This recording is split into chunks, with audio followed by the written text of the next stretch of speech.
দুনিয়াতে যে যার হক মেরে খাবে, হাসরে সে তত বড় বিপদে পড়ে যাবে। হক যারা নষ্ট করবে তারা হলো মুনাফিক। কোনো হক লঙ্ঘিত, কোনো গুনাহ নষ্ট, হক লঙ্ঘিত কোনো গুনাহ করে যাওয়া যাবে না পৃথিবী থেকে। একজন শহীদের শাহাদতকে ক্যান্সেল করা হবে।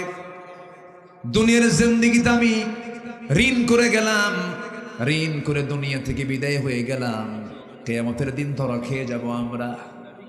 সেই দিন শহীদের শাহাদত পর্যন্ত আল্লাহ রাব্বুল আলামিন ক্যান্সেল করে দিবেন ঋণ থাকার কারণে।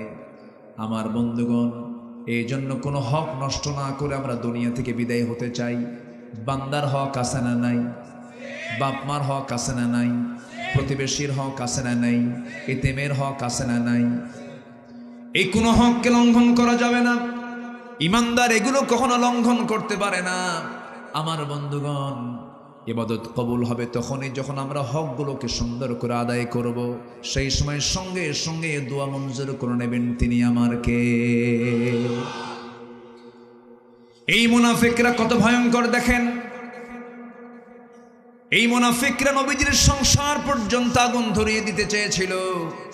আমার নবীজি কেবলই মক্কা থেকে মদিনায় হিজরত করে চলে আসছেন।